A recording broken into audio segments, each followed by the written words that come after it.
Hey, everyone. Hi. Hey, it's me, Jeff May. I have cool friends. You guys know the show. You've listened before. Welcome to another fantastic episode of Jeff Has Cool Friends. I'm Jeff May, and I've brought a cool friend of mine. One of my newest cool friends, actually. This is so fun. I was so excited to steal this guy. Ladies and gentlemen, artist extraordinary, Joseph Michael / Joe Dragunas / JM Dragunas / how many ways should I tell people how to stalk you on the internet? Whatever you want it to be. Oh, I like that. I like that you're like, I'm a mystery and an enigma, and also I'm available. That's right. I always have my the artist bio is always, died in 1895, and his exhumed corpse is uncorrupted. Yeah, died of the croup. I'm actually fascinated. This is going to sound weird and also very myopic and very selfish. I'm fascinated by you in that I did not know you until we met like 2.5 weeks ago.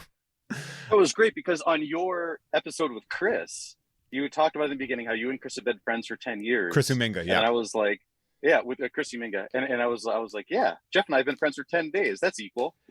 but that's why this is so fascinating, because if anybody who's listened to episode 1 with Chris Uminga, a lot of my friends are in the art world because I have spent a lot of my time at comic book conventions, and I meet people that I like, and we just talk and we become friends. It takes about 3 minutes to become friends. That's because right. Those first 3 minutes. That's about what it was. Well, the first 3 minutes are, and this is something that you said to me that I thought was very funny, because it's the exact same thing that I believe one of our mutual friends, Mike Choi, said, which is when I first met you, I thought you were an and I said that within the first 3 minutes. But no, you told me after the fact. You were like, yeah, man, I thought you might have been an it was a very funny situation to see.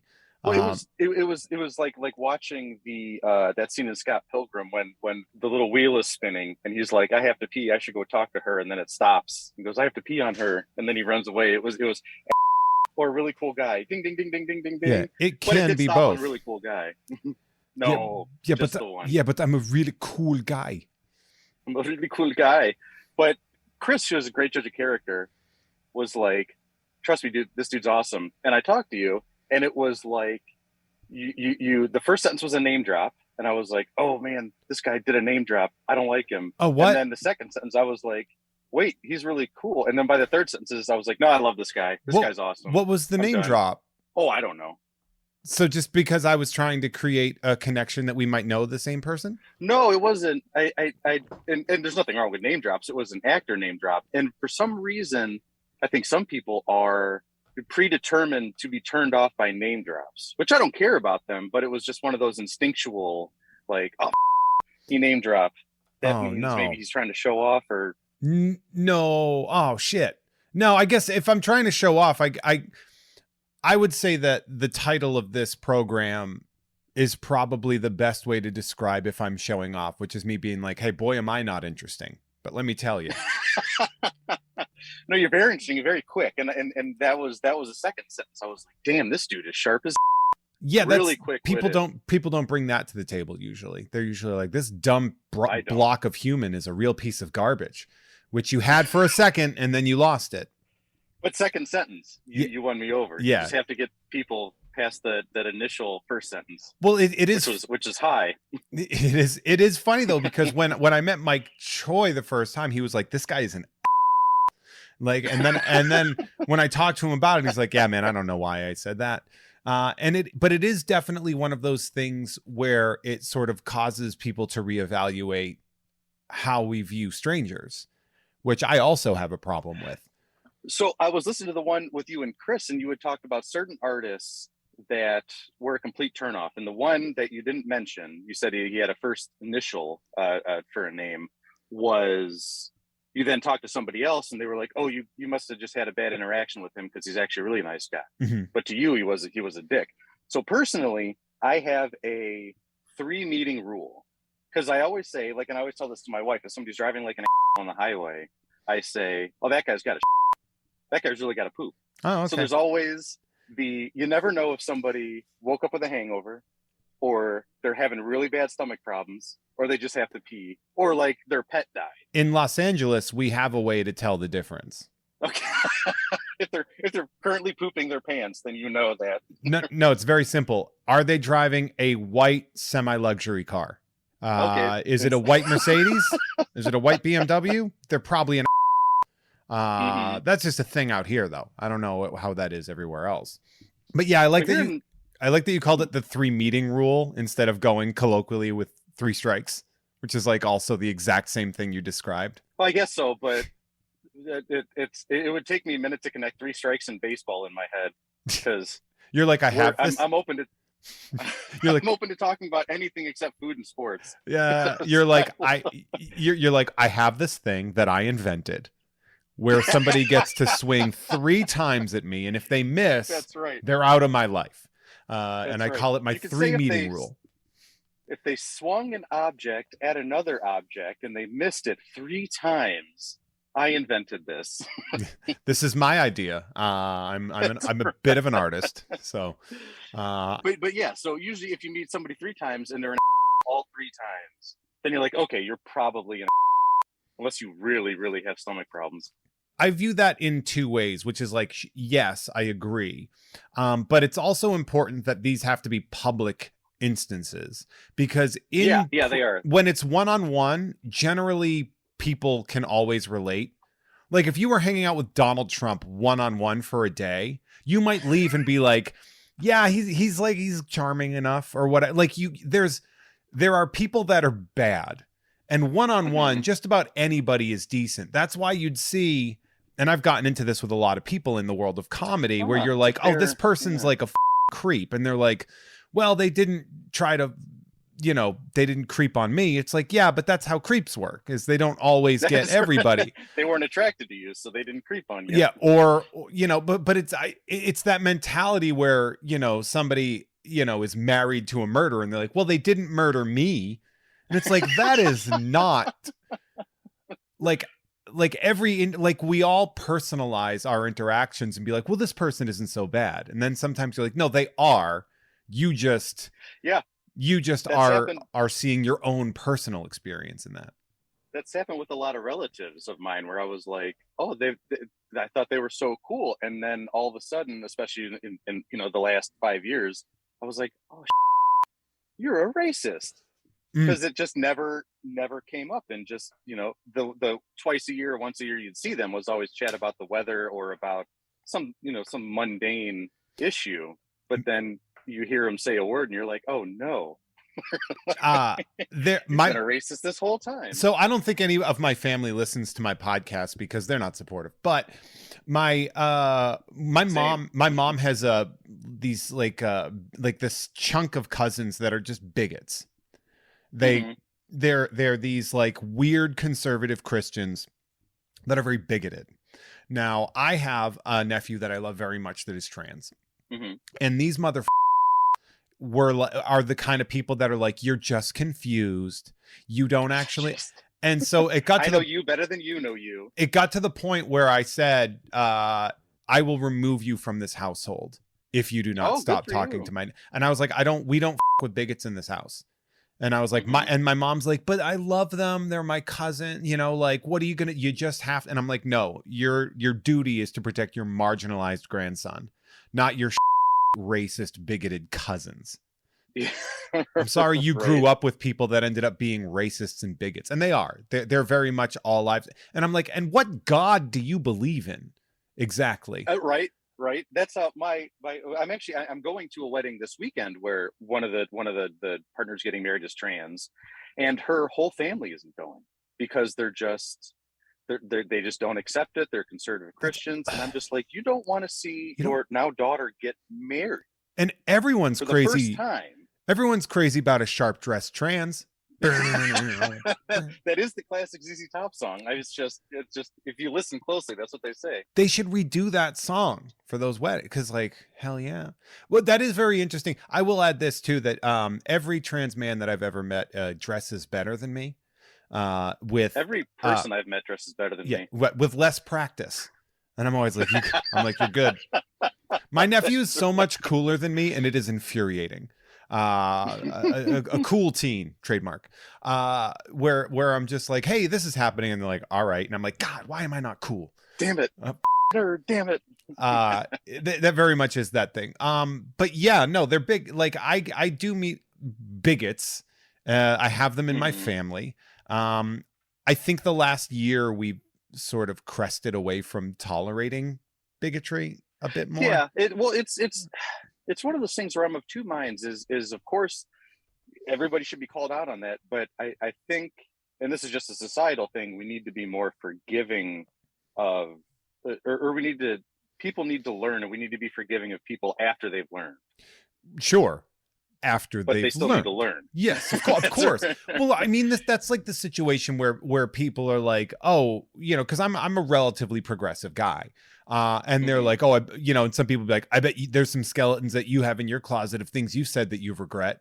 And I was like, there sure are, and I learned from them. Well, that's everybody. It's called being a teenager. Yeah, and I've grown from I've grown from them, and I was having this conversation on another podcast where I was like, I was one of those people that when the Louis C.K. thing came out, I was like, and this is on record, I've said this, where I was like, oh, like he asked for permission. What more was he supposed to do? That was my thing. I'm like, he did come the waves. And I said that, and I believed it. I thought, you know, he can't not, is he supposed to become an asexual being because he's famous now? And whatever.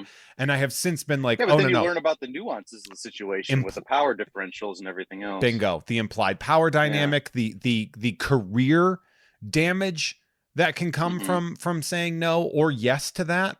I know that somebody told me that a very famous actor on a big sitcom who's now a director, it used to be that if you got a job on their sitcom and you were an attractive woman, you were only going to be on one episode, because the actor would try to sleep with you.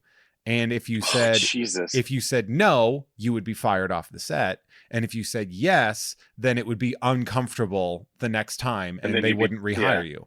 So there were no like there were very rare recurring female roles on the set of. Oh, what did I say that out loud? On the set of. I mean, I had an ex that used to do music videos, and she was on and Brett Ratner wouldn't stop asking her out on the video set, and like people were like trying to be like, he's a good guy, and she's like, can I just work? Yeah, without exactly. Like I'm here. You're not going to ask out the bank teller. Like, I'm here to work. Yes, I'm here for a job. And that to me is sort of that thing of like with the Louis C.K. thing, where these people might just be like, can I just work? Do I not have to ask? Can you not try to in front of me at work or in our work environment? And at that or at a McDonald's, sir. So at that point in time, I recognize that comedy is probably the weirdest workplace environment. I recognize it. I understand that, but I have also grown to the fact of understanding is like, maybe stop trying to your coworkers. No, but that's the thing that I would have never thought about, because obviously I'm not in the comedy world, but I never would have thought about the fact that, just like you said, that is a workplace. And I learned about the whole power differential thing by listening to different podcasts and everybody's side about the Louis C.K. thing. And again, just like you said, I learned, even though I had no side, because I obviously wasn't there and really didn't know anything about the story. But then you learn all of these different dynamics and nuances, and you grow. So, or hopefully grow. Like, okay, so we're I'm going to assume, and of course if I'm wrong, please, but we are what I would call or what, you know, Twitter would call cishet white men. We're the same age too, so we're like in the same dot on that demographic. Yeah, we're middle-aged white men that are the gender they were assigned at birth. We are not a marginalized group. We are not in danger in any way. So what I've learned essentially is to stop personalizing people's statements on us, on what we, and to stop being like, well, that's not, it's not about me. It's about how other people are reacting to this archetype. Yeah. And that's been really interesting. This is a fun art conversation, right? That's right. This is fun. And we got right into it. Picasso said, I don't want to know. Yeah, like I don't really want to know what any of those like 20th century drunks would think about what 2021 is like. I hate learning that artists that I've enjoyed end up becoming the old person that's like, oh, there's something I don't understand. It's wrong and I'm right. Well, so here's the so this is a kind of another way I was thinking about forgiving people if they learned was like if you read someone like Lovecraft, who was racist as hell, had some pretty good short stories. I always wonder if you had taken him and shown him, because there's certain things, because I was born a very Christian conservative, very racist household, and by watching sitcoms, I was just gonna go hell yeah, but that right. But like we're the same age. You remember that episode of French versus Bel Air when Carlson gets pulled over by the cops, mm-hmm. and Will Smith is like, no, dude, it doesn't matter that you're a judge's son or you got money. These cops are they only see the color of your skin. And then in my high school, there was 3 black kids, so like never having experienced any of that inner city stuff. It was a sitcom that showed me that situation. But then you have somebody like, I like that you said inner city stuff. That is Bel Air. Well, oh, that's true. Yeah, I guess it is Bel Air, but West. We'll just say West Philadelphia adjacent. How about that? Yeah, West Philadelphia. No, I get what you're saying though. It's because I live in like a 97% white suburb. I've lived here for 40 years. Hell What yeah! I mean? Like, there's no. No, I was the same. I lived in Charlton, Massachusetts, which is essentially a glass of milk with 6 churches in it. Exactly. Yeah. That's right. But you're never exposed to any of that stuff until you leave the house, Mm-hmm. So I always wonder what those old racists would look like if you could show them stuff from today, if you could show them the other person's point of view, the other person's nuances, and would they still be an old racist crank, or would they be like, oh, I've been an idiot my entire life? Yeah, I mean that's the sort of the plot of the murderous section of the Twilight Zone movie. The decapitation section by John Not Guilty Landis. Very guilty. by helicopter. Yeah. Was it Vic Morrow. Vic Morrow, thank you. Yeah, the guy from Gremlins. Vic Morrow played a old racist man, and who I'm guessing was an old racist man during Vietnam, and he is transported to becoming a Vietnamese soldier, and what it's like being on the other side, and then he gets decapitated in real life with 2 children. Don't learn around helicopters. Yeah. By a death from above. But then there's people like John Wayne, who was racist and then came into our sort of time period where you had, television and more literacy towards the other side, and was still racist. So. Yeah. Yeah, I'm glad he's a big dead bitch, and I'm glad about it. I remember. Yeah. Especially when you read some quotes from him, and you're just like, yeah. Yeah, he said the thing where he's like, there was no black cowboys, so why would you put black cowboys? And it's like, oh, you've never read a book, because like black cowboys were like predominant because it was a job you could get. It was incredibly. But yeah, exactly. Read a book. But we have. That's one of my favorite things about the pulps, is because I like a lot of the turn of the century. Like Lovecraft and Howard, and like Algernon Blackwood, M.R. James, a lot of these guys that were writing pulps around the turn of the century, they were writing these short stories that weren't available before. Mm-hmm. So you see literacy go up around the turn of the century because you had these cheap little dime store magazines you could buy. Yeah, I was just going to say, for those of you that are unfamiliar, pulps were these like literary magazines that did what we now consider to be highbrow sci-fi, but at the time were mostly considered lowbrow stories that generally focused on crime or science fiction or horror. That's how L. Ron Hubbard got his start. Oh yeah, so it was a problem. It's right. Never trust a religion, written by a sci-fi author. My next tattoo is from a pulp cover, and it is a I believe it's maybe Amazing Heroes or something like that, but it's a robot gladiator, like an alien robot gladiator wrestling a lion in like the Colosseum. And just the story behind that painting is so wild to me that I desperately want to get it tattooed on me. That's pretty neat. Who doesn't want that? Who did you remember the story? No, I actually have it. It's from like 1929, and I have a copy of it here. Mm-hmm. But I've always been afraid to open it because it's from 1929. Just turns into dust. Yes. Yeah. No, it's like I pulled it out of the Titanic, and if I take it out of the water, it's going to just immediately oxidize and dissolve. I would like to talk about you instead of us just outlooking. We can do more on the outlook stuff. Every episode's different. And one of the reasons that I was so shocked that I only just recently met you is I should know you. I should have known you, and I don't, or didn't. And that to me is another example of just my ignorance, in that, like, me thinking that I have cultivated this thing and being, oh, no.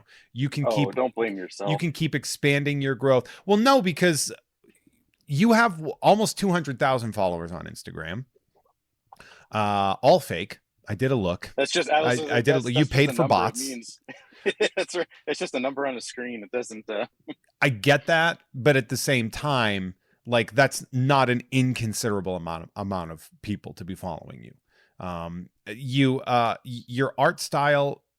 I mean, I asked about your influences when we met, and I feel like I nailed it a little bit, but it's sort of like if Alphonse Mucha was drawing medieval.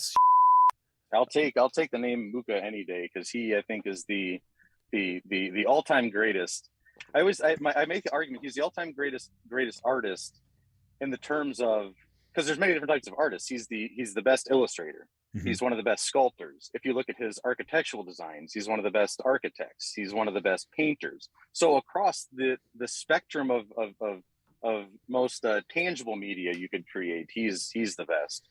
I mean, I'm the best, but not in an artist. But you get it. Verbal medium is you're the best. True. Very true. And true. And we're here to have a good time. Yes. Nothing wrong with that. Now, so fun story. I don't know if you know this, but you have listened to the show before. And yes. So we're going to get a little bit deeper into your artistic style. But I would like to add that for those of you that are not aware, and if you're listening to the episode for free, hi, thank you for your ears. You're the best. You're the second best. The best, $10. The best would be the patrons at patreon.com/JeffMay, because they get early episode access to the episodes early. They get them uncensored. So every time I say no, that seemed. Edit that one out. I don't know. But every time I say one of those words, it doesn't get bleeped out like you just heard if you were listening to for free. So that being said, the bleeps are fun though. The bleeps are fun, but somebody gave me a 4-star review because I do the bleeps. They were like, I love the show. It's my favorite show, but why are you bleeping it out, man? And I was like, oh, you're a piece of shit. No, just kidding. Thanks for listening. Change your rating. Yeah. 4-star reviews are like asking to talk to the manager. Just don't do it. Yeah. Just either leave a 5-star or just go home, because life's too short. Yeah. No, I will get. I've had people like downvote my simply because they find out that I have this show after I call them like a dip on Twitter or something like that. Just go home. Yeah, life is so short. Like, just go for a walk. Yeah, like I'm not going to advocate. I'm not going to advocate self-harm, but like if you're one of those people, harm yourself. Just cut deeper. Yeah, just.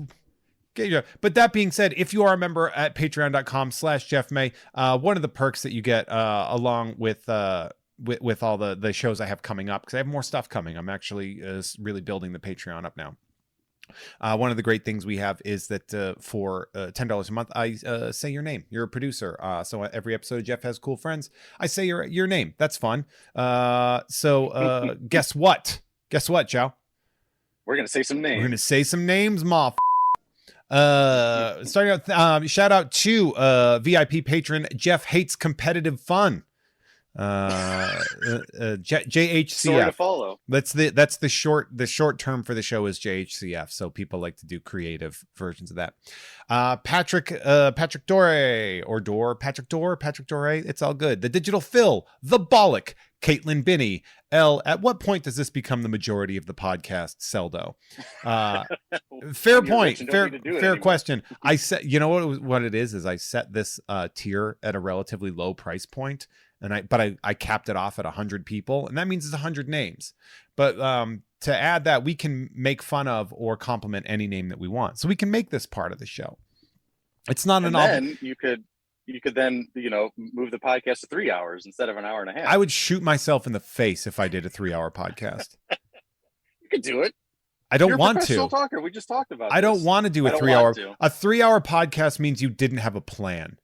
It means you were just like, let's just talk. Let's just talk for 3 hours, and then I will advocate people don't get vaccinated because I'm a idiot. Oh wait, no, that's the Was that a Joe Rogan? That's the other guy with the 3 hour podcast. Okay. Well, I'm no fan of Joe Rogan, but Hardcore History. That's my favorite one, and his are like 6 hours. Yeah, I don't have energy for that. Plus, I left history. I left the history profession, so I don't want to do that. A lot of people want me to do a history podcast, and I'm like, the only time is now. And I'm like, I don't want to. Like, I love history. I'm sure it would be. Look, I have talents, and I'm sure that would be one of them. But at the same time, if I don't want to do a show, I'm just not going to do it. Well, it's the same thing with anything. Your boredom, or like with the commission. If you don't want to do the subject matter, it'll show through in the final piece. Oh, it's in a way, it's also like stand up where people are like, you want to do this show? And I'm like, what's the rate? And they're like, oh, we don't pay. I'm like, I got to do, and this is a job. And I would love to do the show, but if you're not going to pay me anything and it's like an hour away, no. Do you want to talk for 10 minutes for no money? I don't. I really don't. The Ian McClendon. Jez Butt is going to be a dad. How about that? Hey, congratulations. Jez Butt with the jizz nut. Yeah. What was that? No, that was awful. The best, like I said earlier. Craft beers make my alcoholism look like a neat hobby. Hi, I'm Super Fudge, and welcome to Fudgemania. Mef J, that's the Bizarro Jeff May. Bold and Brash, more like belongs in the trash. Russell from Jersey, pizza, bagels, Taylor ham. Where are you from? You're from Ohio, is that right? Yeah, Mentor, Ohio. It's about 20 minutes outside of Cleveland. What food do you have? I said don't ask about food. But what's like your imaginable? What's your what's like the delicacy of Ohio? What's that? Leaving? Corn. Yeah, leaving. That's right. What's that? Driving to Pittsburgh? Is corn and corn oil and corn syrup. Oh, really? So you guys are that Midwest that it's like it's corn town USA? So if take right where Cleveland is, if you go like towards the East Coast, you get a couple mountains when you towards Erie, Pennsylvania, or if you're down by Tennessee, Cincinnati, there's a couple mountains. But then pretty much, from that eighth of the eastern state over, it's just corn. It's all cornfields. I always feel bad for Ohio because I feel like it's the buffer between interesting states. People say that about Pennsylvania. However, Ohio is also a buffer. I would disagree that Pennsylvania is not interesting. Pennsylvania has weird going on, and also it's like the second place where America started. True, and Pennsylvania is gorgeous to drive through. There's all these mountains that's enough. And lakes. And Look, Arkansas is also gorgeous to drive through, but that doesn't exactly mean that I'm just like, it's a great state. Arkansas. When you've grown up for 40 years around cornfields, though, you get excited about mountains and trees. I grew up on a farm. I get it. Still not cool. Boy, let me tell you, a side note. Nature, I love, like, people are like, let's go to the Grand Canyon. And I guarantee you I will get there and I'll look at it and be like, yep, it's what it looks like in the pictures. And then I will just be like, thanks for wasting my time. Grand Canyon I've never been there, but I've always gotten the impression it's like the Mona Lisa, where like you see it to say you saw it, but it's not. It doesn't blow your mind when you finally see it. You're just like, oh, that's a very pretty painting, and I've seen it. You know what I've found out about stuff like that? You can lie about saying you've seen things. People are like, have you ever seen the Grand Canyon? I'll be like, oh yeah, man, totally. It's the majesty of time. And then I echoed my voice through it. And then I'm like, how about this? Echoey. Yeah. And then you can be like, yeah, it's wild. Anyway, let's talk about Squid Game, or something like it's one of those things where I'm like, yeah, but that's not interesting to me. And I know it's interesting to some people, but like, I don't know. We've spent a long time trying to get out of the woods to finally be like, you want to go to the woods? Sure. Let's do it. That's a very fair evolutionary point. Yeah, like, I don't know, man. We created doors to be indoors. Okay, special thanks to producer Big Booty Boy 42069. Nice. Blackagar Boltagon. He had to write that down because if he said it, it would have shattered my brain. Get vaccinated, you chuckleheads. The 5G lets you see sound, and then you can see your friends again. Let's go. Agreed. Kimball can't sleep. The clowns will eat him. There were raptors in the kitchen, Phil. People died. People died. Mr. Billy Beck. I'm the law, martial law, and I hate superheroes. A pit full of robin bones. That is a reference to my show, Tom and Jeff Watch Batman, in which my co-host Tom Ryman and I have hypothesized that the Bat Cave, the pits are littered with the bones of dead acrobatic children. Of dead robins. See, I had the image of, again, walking through said forest, falling into a pit, and there just being thousands of tiny little robin bones. That makes me so uncomfortable. Like somehow more uncomfortable than a millionaire's cave filled with children. I had this thought yesterday, and I bandied it. I sort of bounced it off of somebody, and they thought I was insane. And I said, how funny would it be if I did a tweet that just said I was eating a bag of hummingbirds at the movies? Just a nice little bag of crunchy hummingbirds. And she was like, what the is wrong with you? So that's one of those things where there was this artist, Takada Yamamoto. He's this brilliant Japanese illustrator. Mm-hmm. And to go to his website, it's I forget what it's called, but it's that Japanese art when you tie somebody up with ropes. Like, I don't know what the name is, but anyways, it's called hentai. It's called hentai. That's right. But there's 1,000 illustrators that are taking their take on it, and you go to his website, and he has this really macabre art style. But the webpage is just a girl standing there, and covering her lady business. Her peeper is a. So, let's be scientific. Her peeper is her peeper bits is a rose, and I'm like, what the fuck? I thought this guy had a website. So I click on the rose, and then the website opens up. And I was telling this to my wife, and I said, who's more in the wrong here? That guy for having that entrance to his website, or me for knowing to click on the rose? It's that guy. That's right. Because you were trying to you were trying to get through a level of mist. You know, you were just trying to figure out the puzzle, man. That's right. This guy he made the puzzle. Like, yeah, but I entered the puzzle, so we're both in there. Well, yeah, because you wanted to crack the that code. Dennis Leary joke. True, but it's that Dennis Leary joke. You're all going to hell with me for laughing. That's fair, which means it was probably a joke that somebody else wrote. Worcester's own Dennis Leary. Right.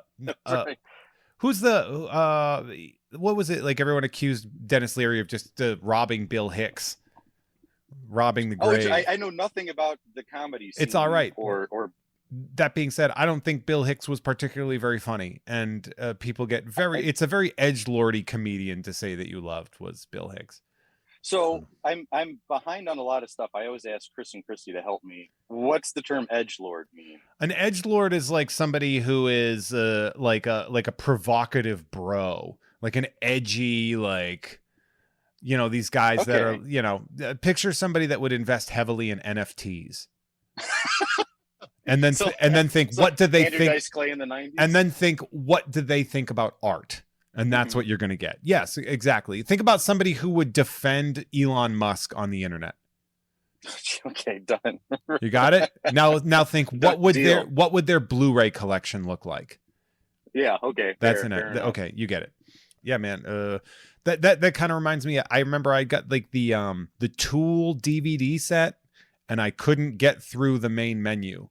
I was borrowing it from somebody because I couldn't figure out how to start the videos. I was like, is this part of it? Because I hate this. It's like one of those speakeasies. You got to know the code to get in. Yeah. And the code is, I want to watch an 8-minute claymation music video. And have nightmares. Yeah. I want to be uncomfortable with music that I kind of like. This show brought to you by the scene in Meet Joe Black where Brad Pitt dies. That's a solid scene. A great scene. This episode brought to you by Superman Family number 184. Kool-Aid Molotov, Lemming Malloy, These 7 Bs, Farty Marty, a.k.a. Bartholomew Martinez. Jeff has clawful factoids. And here's a Give me a factoid. clawful factoid. Joe was with me when I bought a Clawful action figure in Detroit. How about That's that? true. That's How very about true. that? I got the Motu Classics Mattel version of that. We both rejoiced, and I almost bought a Sorceress one, but it was $275. That's too much money for a toy. No, I'm just kidding. Well, I spent found some $400 on eBay a for like Clawful. $200. I mean, I talked down. I bought that, and it was the Clawful was $100, and I said I will give you $100 for this Clawful, and then also this retro Beachhead that you have for $20, and I will give you $100 for both of them. And the guy's like, you didn't even want the Beachhead, but you got a deal. No, Beachhead's my favorite GI Joe character because he's a and I don't know why I always like that in the movie. He's just like he's training the guys, he's training them all in the cartoon movie, but also like they're being successful and he's furious about it. Now, but yeah, and the guy's like, fine, I'll do that. And I was like, you take PayPal? And he's like, cash, mother. Just leave me alone. Yeah. Okay. Cronenberger, Grumblebee, Mike Gouts, Magnolia, Thunder, Flesh, your friend. I don't know where to go with that one. Yeah. Children love the Meat Millie. Where's Bane? Classic Ben Mendelsohn line from The Dark Knight Rises, where he really shows off his lisp. I had a lisp in school when I was a kid. I have no reference for that one at all. You saw The Dark Knight Rises, right? Yeah. With Bane. Remember Ben Mendelsohn's character who was Daggett? I believe it was Daggett. And he's just running around being like, Bane, you promised me that I could take over Wayne Enterprises. Oh, yes. And then he shows up angry one time and he goes, where's Bane? And I'm just like, are we supposed to, like, you're very talented, but I can't get over this lisp.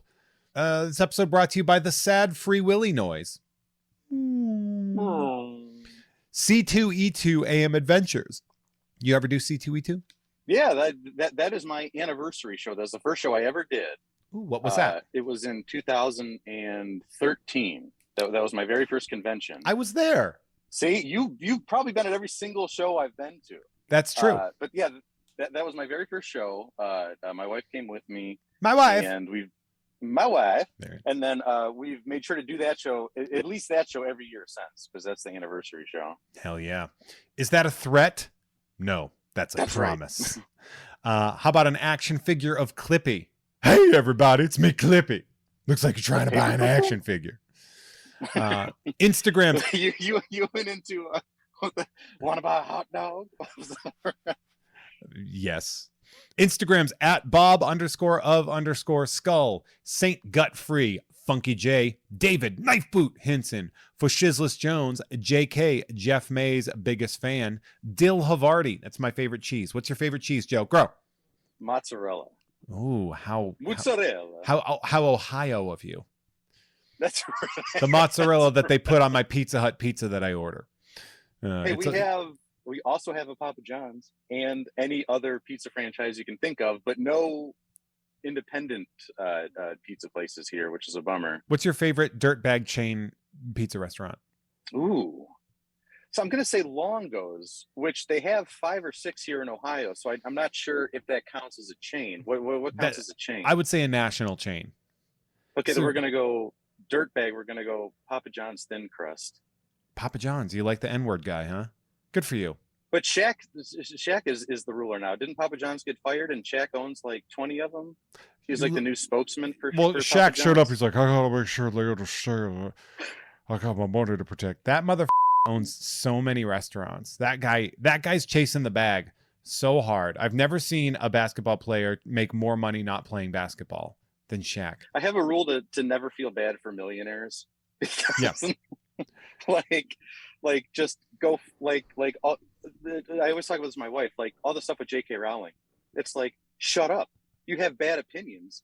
Just she's a turf. Just go buy an island. Yeah. And you don't have to share your bad opinions with anybody. Yeah, you're a billionaire. Just go buy a bunch of friends and have your bad opinions with them. Because they're not going to learn anything. I'm so mad that I'm so attracted to her. It's infuriating. Oh, interesting. It's infuriating that I'm attracted to her. Never looked at it that way. Yeah, no, it's really frustrating. Because I'm just like, damn it. Would never work. Well, you've got to meet her. I did a Harry Potter book, so like you've got to meet her. You did do you did an art of Harry Potter book, right? Yeah, for Warner Brothers. So there's technically an in, and then you can meet her, and then explain to her the error of her. Maybe I can try to woo her out of her turfdom. Exactly. Yes. Yes. That's smart thinking. This is a solid plan. I see no holes in this plan. Yeah. No holes at all. Absolutely not. Planicus, Workicus, and then we do it, right? Is that a thing? Thank you to Jolly Buckaroo, Normal Man Andrew McGuire, Vortaspin, Norm from Cheers, Shebrew Sleeps, Mind Freak 555, Taurus Bulba, Huey Freeman, Lisa Harden, Twitch.tv/Firechild460. Oh, it's a good use of that money right there. Burrito Mouth.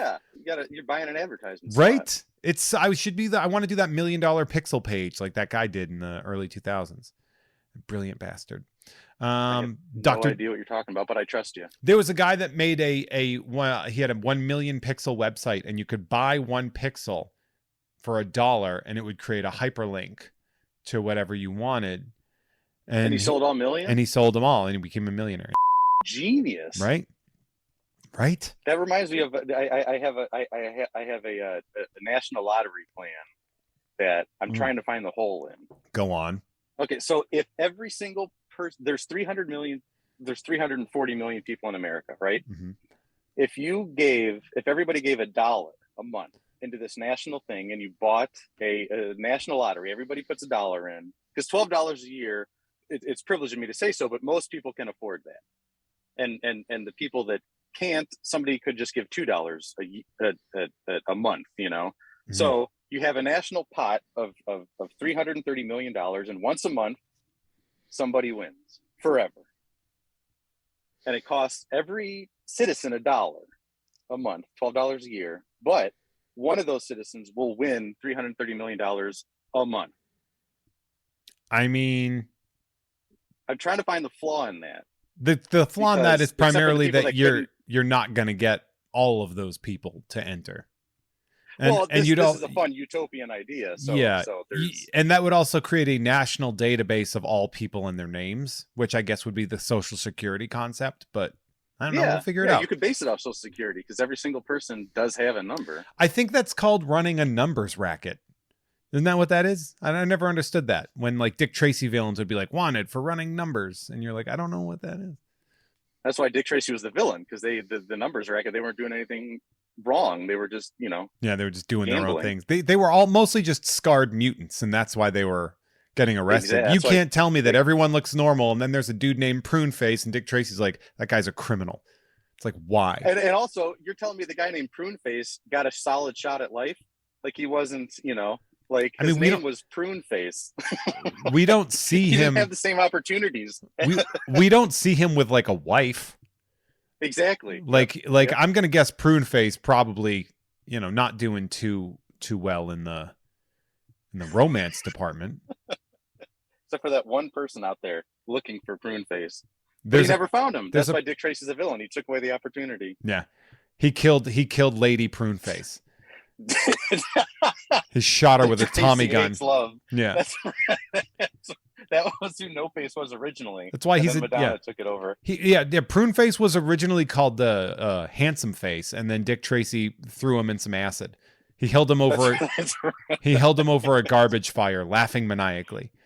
Because he was doing a numbers game with some people, you know, just at the docks, and it was for $10 and ruined Pruneface's entire life. Yeah, all because these guys are trying to get out of their terrible lives. Right. Shout out to Burrito Mouth, Dr. DNA, Steven, Silius Ruby, who, by the way, shout out to him. I was just at his wedding recently. It was a Twin Peaks. Congratulations! A Twin Peaks themed wedding, and I did not. Somebody got murdered. I have not seen the show. Yeah. I bet something got murdered that night. You know what I'm talking about? Sex. I mean, I'm talking about, you know. He murdered the... Yeah, no, I get it. Relations, sex. Yes. Kelly Stanaway, Adrian, I didn't kill my wife. The most well-prepared dead guy, Jennifer Fendelander, Bart Fardigan, Frankly Amish, Koi Pham, art and mentoring. Do you know Koi? I don't know him personally, but I'm a big fan of his artwork. Yeah. I actually have a commission from him, an Evangelion commission. Oh, that's cool. Ago. Yeah. I have a couple pieces of his work too. He did a clawful for me. We have let's see, The Ghost of Dave Thomas. Remember how he died? Dun dun. Yeah. Just hunting you to talk about beef that's fresh, never frozen. In every single burger you bite, there's a little piece of The Ghost of Dave Thomas. Oh, it's like that Kiss comic book where they put their blood in the ink. Yeah, that's right. Grind up Dave Thomas. No, just his ghost though, because he's everywhere. Oh, just the spirit. The spirit is in. The spirit is in this Wendy's. I get it. The meat's been consumed long ago.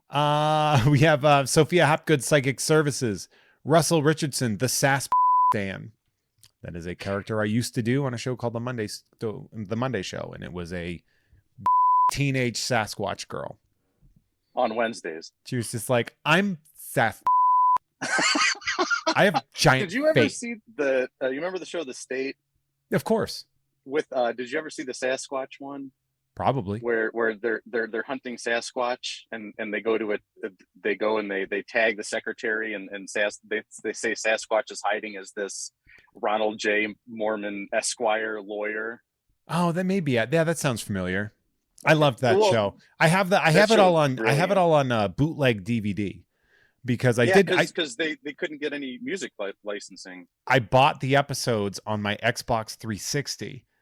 I bought them all. Yeah, this is to show just how I'm aging myself, but whatever. I bought it on my 360 and none of the music was the same. So at the next Comic-Con I went to, somebody was selling bootlegs of The State and I just bought them. Nice. I gotta find that actually. Yeah, but for anybody listening, The State Sasquatch skit, look it up. It's pure genius. And for those of you that don't know, The State was an MTV based sketch comedy show. So it was that sort of Gen X edgy comedy show, sketch comedy show that sort of gave birth to Reno 911 and all the people that you see on there, as well as like Michael Showalter, Michael Ian Black. Yeah, Ken Marino. Yeah, and Joe Latruglio. Yeah. So you know these people. Brought to you by, let's see, where were we? Show me in the rules where it says a dog can't play basketball. Murph the Murph, Dan Aykroyd, Willem Dafoe's baffling big bonanza, Mackenzie Chill at Nerd I've Numbers. Been to that party. Huh? We all have. I've been to that party. We all have. Mackenzie Chill at Nerd Numbers, Ricky Cilantro, Grayman of the Fireside Chronicles, Domo Arigato, Andrew Roboto, the AV Foundry, Grave Gory O. Oh, he changed his name to be Halloween themed, and this episode is going to go up right after Halloween. You blew it. Oh, that's right. Is today Halloween? We are recording on Saturday, October 30th, which means that tomorrow will be Halloween. But this episode goes up on Tuesday. That would be November 2nd. The AV Captain Fat Strong, Jessica Robertson at Gavin_not with 2 T's, Cody Beck Jr. And then finally, is it rude to use this bit to ask for comedian Keith Carey? Totally is, but it's your $10. Go for it. Spend however you want. I don't know Keith Carey. Those are my VIP sponsors. No Keith Carey.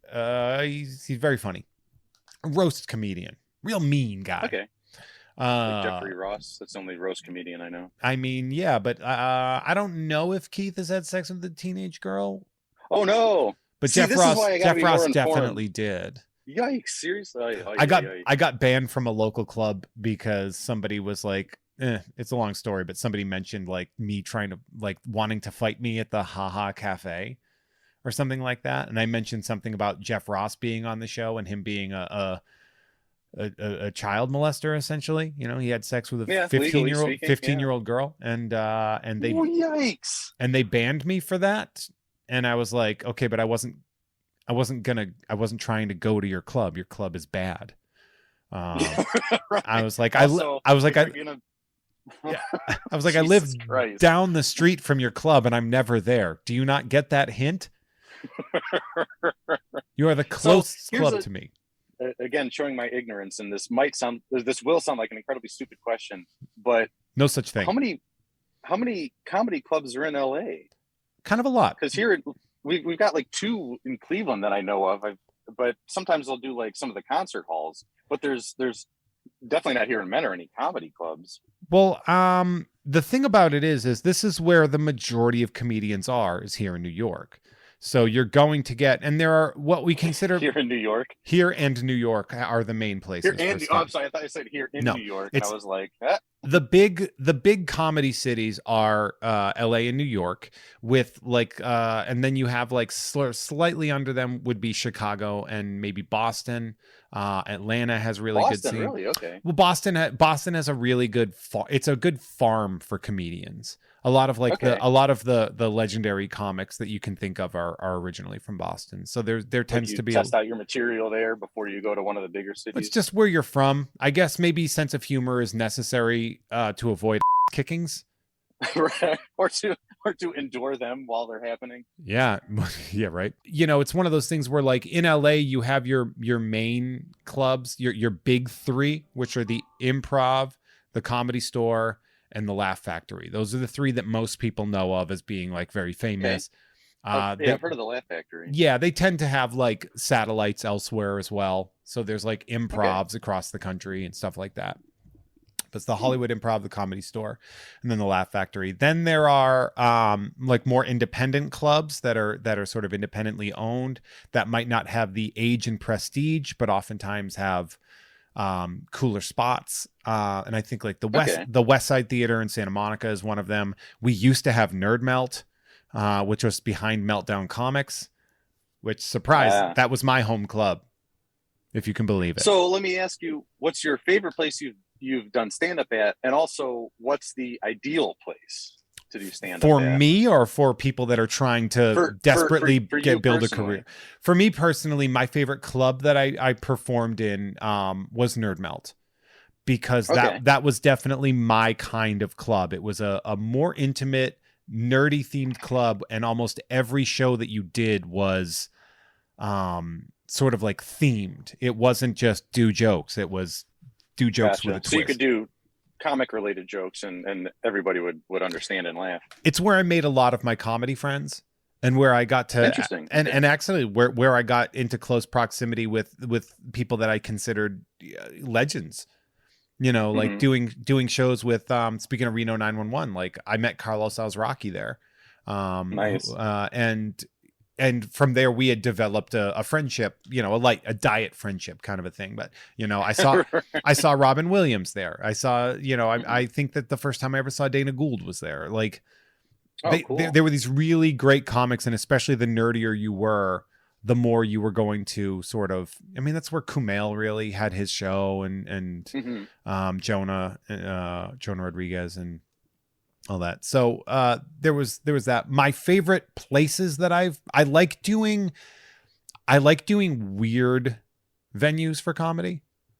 Like I was trying to sell a show, and it still kind of exists conceptually, but I wanted to do a travel comedy show called the Comic Store Comics Tour, where so like it would be you and a couple other comedians going to comic book stores and doing like small independent shows for nerds. Just pack the with the store's regulars. Yes, and I've done shows like that before. When I go home, sometimes I would do my old comic shop that I used to work at. That's entertainment. Or Bob Shaw has a store in Merrimack, New Hampshire called Merrimack Games and Comics, and I would go there and do these like very small intimate shows. I prefer that. I've done shows in front of 1,000 people before. Yeah. And it's fun and it's cool and it's a big experience, but there's something about the intimacy of it, which is probably explains why my career is what it is right now. Intimacy is always preferred over. I mean, for me personally, you know what I mean. Yeah. It's nicer just to have like a one-on-one than to have a panel in front of 1,000 people. Well, it's funny too. I've had to lean into the whole independent thing. I mean, we're on my Patreon for God's sake, but like I would go home and try to get club dates, and they'd be like, "We can offer you X amount of money," and I'd be like, "Okay, but that's not even a third of what I'd make if I did this on my own." So no. Interesting. Yeah. And then I'll just find like I'm a big fan of like small local businesses or breweries or things like that. Like if doing shows at like breweries is really fun for me.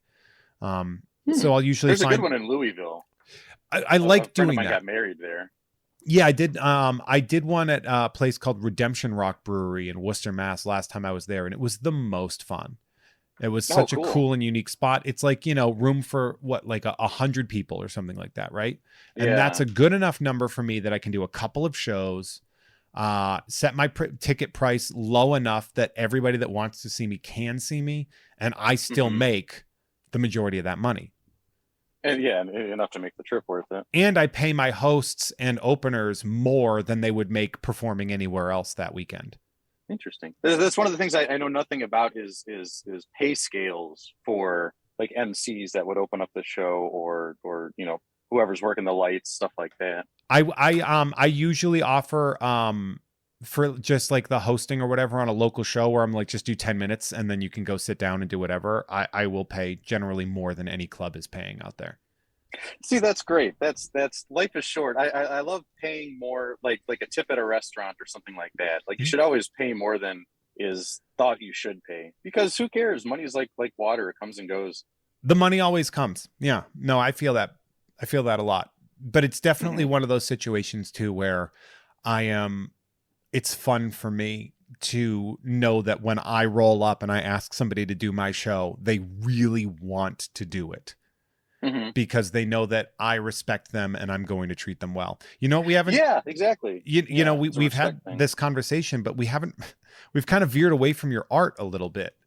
Um, My art's mediocre at best. No, Let's it's keep talking not. It's so about comic shows.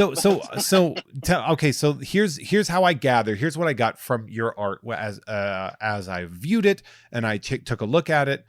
First off, you're not necessarily easy to find on the internet, other than just finding your Instagram or the Tumblr That's all I have. or the Tumblr I that don't you have a haven't face. updated in a year.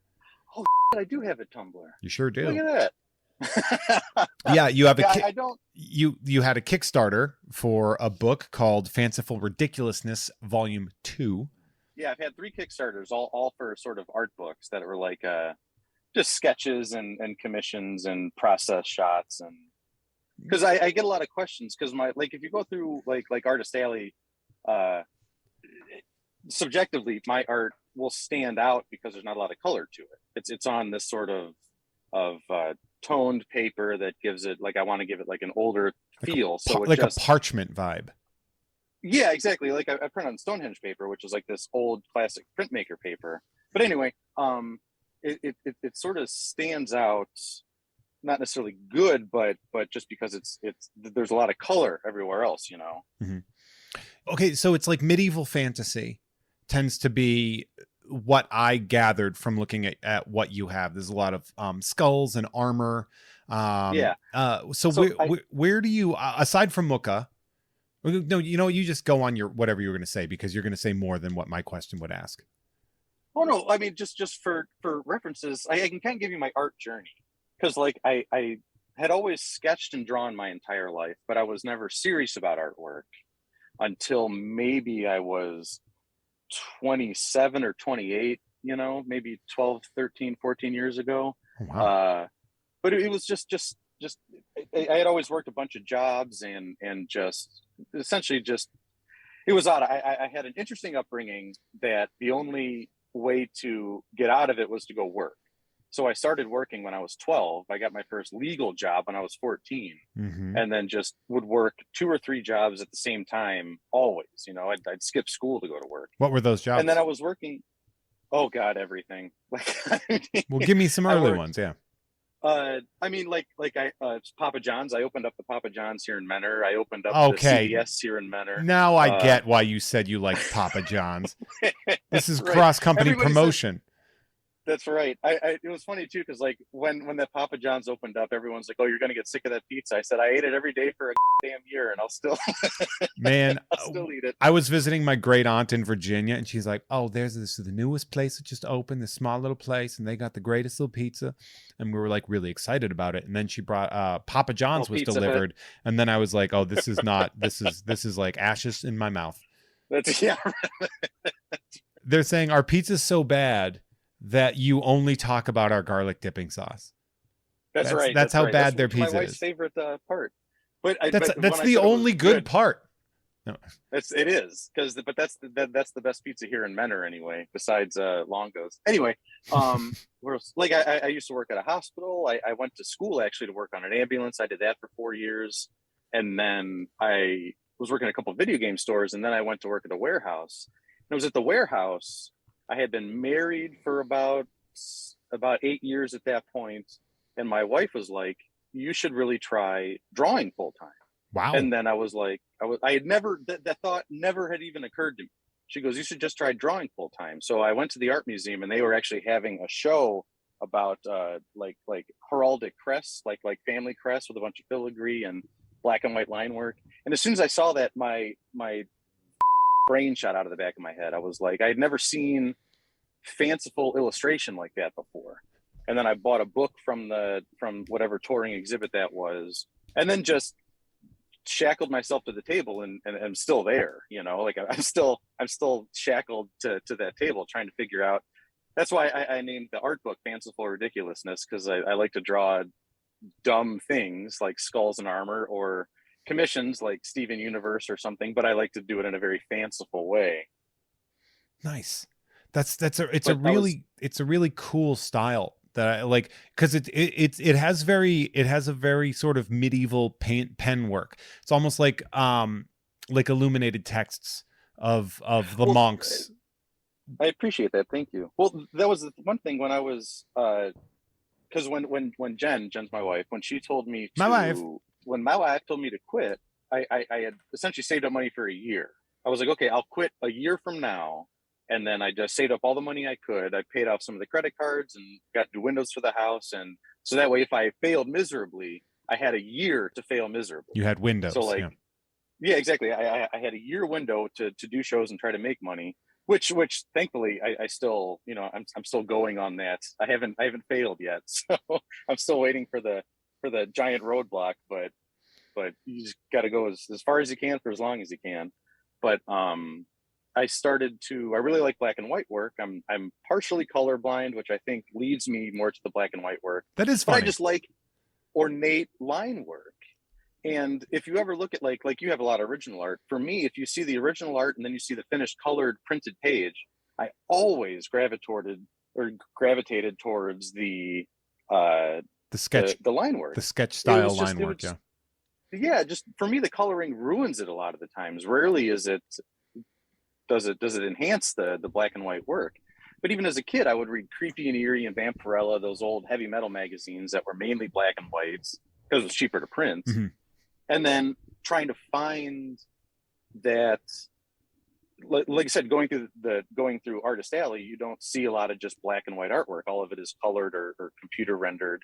So I couldn't really find a lot of black and white comic work. So I went to a lot of the old children's book illustrations from like turn of the century. Mm-hmm. And I found these old illustrators, if anybody listening cares, old illustrators like Franklin Booth or Joseph Clement Cole or Norman Lindsay, these guys that would just do like Harper's Publishing, like illustrations for Sunday magazines or in a way, like I think the listeners might more relate to somebody like a Gory or an Adams, but yours is a lot cleaner than that, it seems. Yeah, like Adams. Yeah, stuff that's primarily only and it's supposed to be black and white.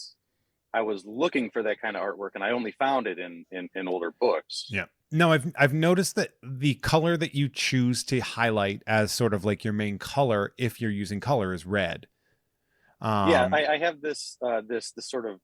I called it. I wanted it to be like a red ink that was on the shelf for 100 years, and then I used it because and my wife made the color, trying to get what I was looking for. But your wife made the color? Well, so I used it. Like I do a lot of digital stuff now, but I had all these acrylic inks, and she actually was blending them to try to get the color that I was looking for. Okay, all right. Maybe I'm just so classic that I don't understand what a functional marriage is like. But because you said earlier, like your wife is on a meeting or something like that. She doesn't work in the art world though.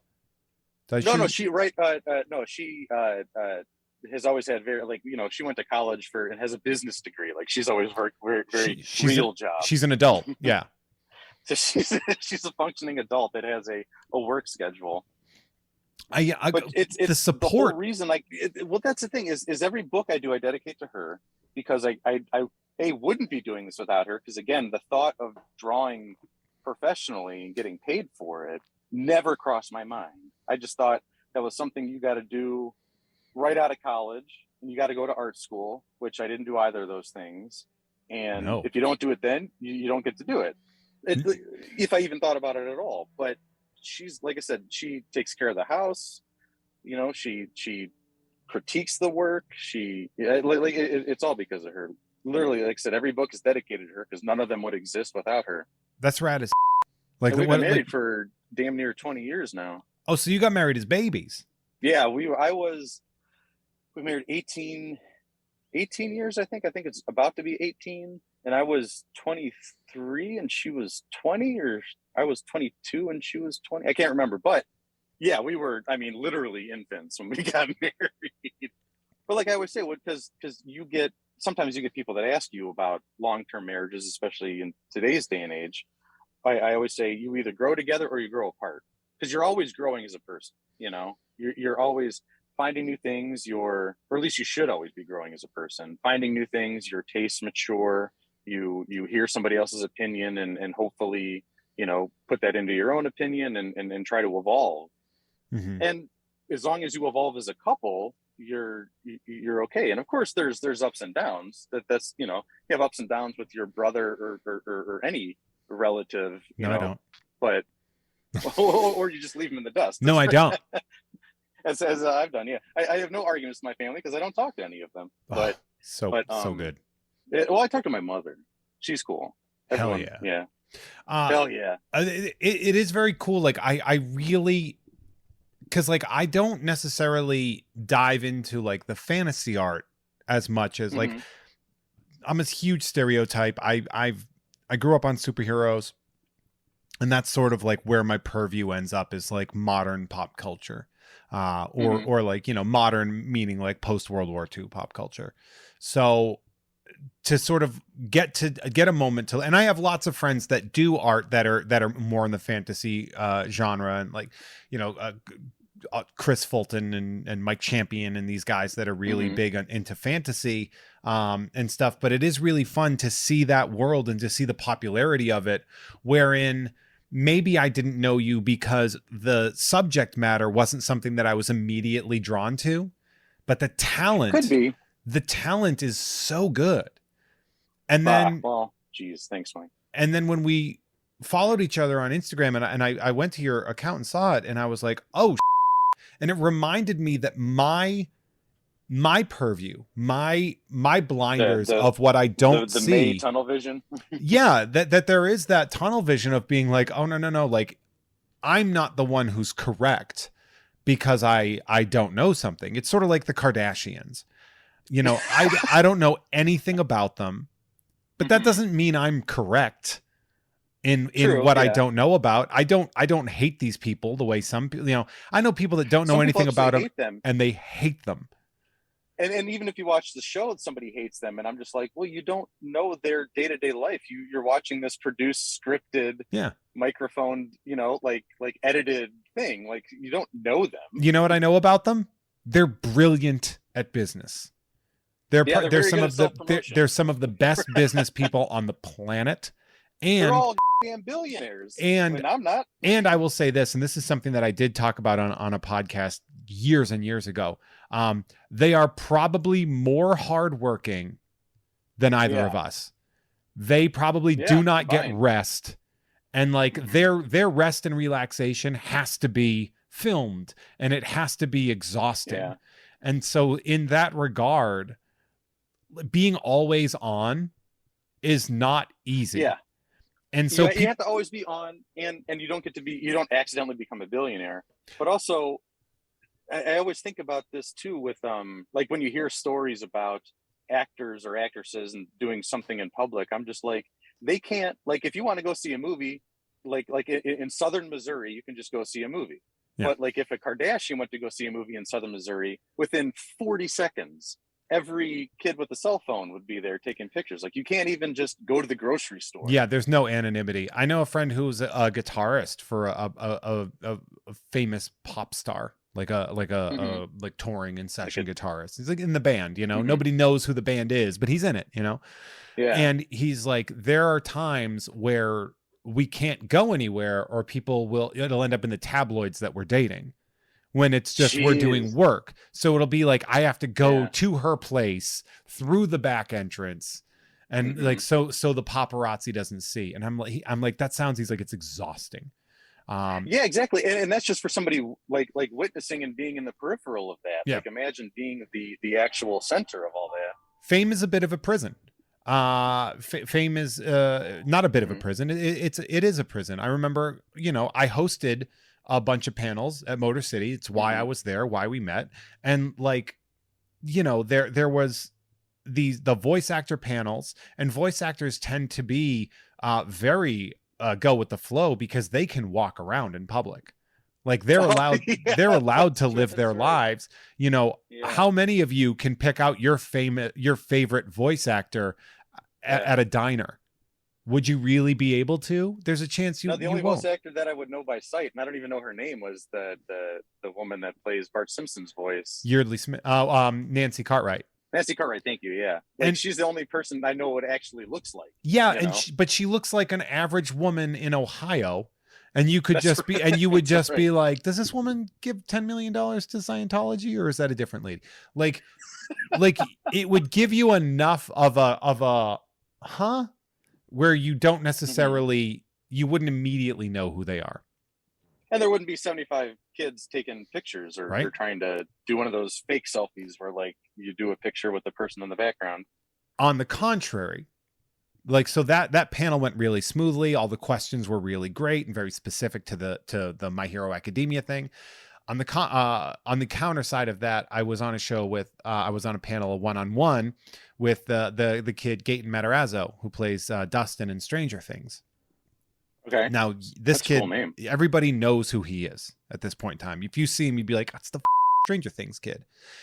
Half of the questions were people holding up their phone and being like, "Can you tell my daughter happy birthday?"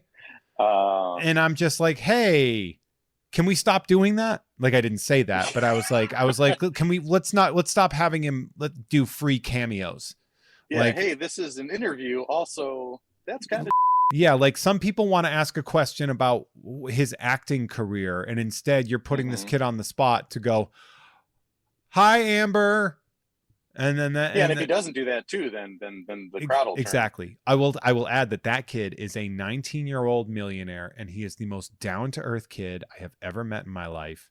His parents kept him so grounded. Punished is what I meant. They punished him the whole he was awesome. Now, so you are available on the internet on Instagram at Joseph_Michael_art. Yep. And it was just Joe Dragunas, but I changed it to try to with the algorithm, but it didn't work. And so, yeah, what I looked at in here is funny too, because there's a lot of stuff that I would expect. There's some Lord of the Rings stuff. There's your classic, Bones and Armor stuff. And then out of nowhere, you just have some Neon Genesis Evangelion pieces or like Gundam pieces. I did a Gundam piece for this show coming up soon. I like to have something so my rule at the table is because most people have fan art at their table, but I've been working on and off on a book for like the last 10 years, and the Skull and Armor guy is my version of death. Like the two main characters are literally the concepts of life and death. They're the two main characters. So I have Lady Life and I have Sir Death. And because like what you were saying earlier about superhero books, I read Creepy and Eerie growing up, and then I started to get into superhero stuff around like the Image boom. And then I remember the Infinity Gauntlet trade paperback came out, which I remember it was $24.99, and I was like, because I couldn't buy it at the time, I had to like shoplift it. Like go like that was today's prices in the early 90s. But in that book, they had all these cosmic characters. They had the concept of chaos and order, and they had the concept of love and hate and Mephisto. And I just thought that that was the first time I was introduced to universal concepts that were actual characters. Yeah, like eternity, the personification of conceptual existence. Yeah, which was just, it blew my mind, I thought, I was like, man, this is the coolest thing ever. So I instantly stopped reading superhero books besides like Silver Surfer and then Dark Horse was starting to gain popularity. And there was some more broad scope books from Dark Horse, but that's what I try to do. That's why like the book is about life and death, because I get sort of bored with individual superhero concepts, or like Spider-Man's marriage to Mary Jane. Like a lot of, not dissing what anybody else likes, but just personally, I like looking at if it's a comic book, I think it should be so unreal. That's what's entertaining to me, not mundane, like everyday stuff. I love Is my wife mad at me? Things. You're like, I live that. Yeah, right. I work too much as a photographer and fighting crime. My wife's mad at me, even though I'm the only person in the city. Because like when you start breaking those down, you're just like, well, why is there any crime in the world where Superman exists? Because if this guy can move faster than the Flash, you could create a one world government when this guy who's completely unkillable and has no weaknesses, like, could rule the whole world on his own. Yeah, that's Red Sun Superman, and we see how that went.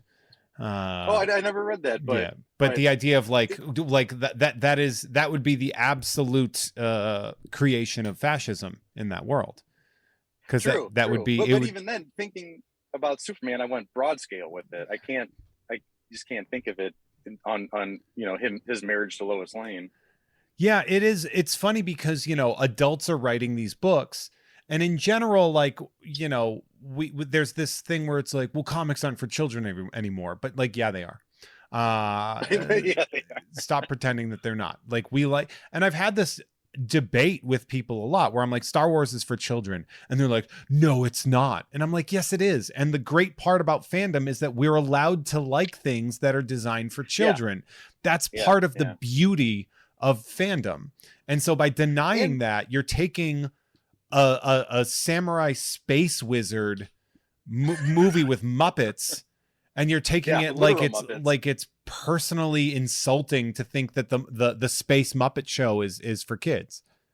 Yeah, but it's great that it's for kids, especially if the adults like it too, because like this is just me personally speaking. A lot of the morality I learned was from reading stories like that as a kid. Yeah. So like a lot of this stuff, like those stories, even though like I don't like the personal day-to-day superhero stuff, that might connect with somebody who never thought about something from that angle, and evolve their view on something. Spider-Man's tenacity, for example, that's a lesson that sticks with you as a kid when you're reading that, the never giving up, even if you're getting the kicked out of you, or just doing the good thing even though there's no reward. I don't agree with that. But even with Spider-Man, there's a reward, there's a punishment, because your marriage is rocky, your face is beat to hell, and all you did was stop an old lady, getting her purse stolen. But you still did the right thing because you're supposed to do the right thing. So it's important for kids to learn those. You heard it here, everybody. Do the right thing for if you're going to get paid. No, that being said, thank you so much for joining me. For those of you that would like to know more, like I said, check out Joseph_Michael_art on Instagram. You should give him a follow anyway, because this stuff is wild. It's so good and it's so detailed. And I can't wait to shoplift something from you the next time that I see you at a convention. Take it all. It's free. So now, anything else you want to promote before we shift over to the Patreon exclusive content? Ooh, no, just be nice to each other. Go get vaccinated. If I said anything that somebody didn't like, I'm sorry. It was out of ignorance, not malice. Support Jeff. Go to comic book shows. Counterpoint, mine, all malice. All malice. Full on acts of malice. If you want to check me out, of course, you can check me out at social media at Hey There Jeffro, and you can also check out You Don't Even Like Sports, a sports podcast for people that hate sports, and the Unpopular Opinion podcast, both on the Unpops Network, as well as Tom and Jeff Watch Batman on the Gamefully Unemployed Network. Joe, what's that one about? I don't know. It's a very clever name. Joe, thank you so much. For those of you that are patrons, stick around. We got another little bit of BoneCon coming your way. For those of you that aren't, sign up for the Patreon. You can hear what we're talking about, and you can hear all the naughty words. Thank you. Thank you all so very much. Joe, say goodbye. Goodbye, everybody. Right. Thank you. Bye, everyone.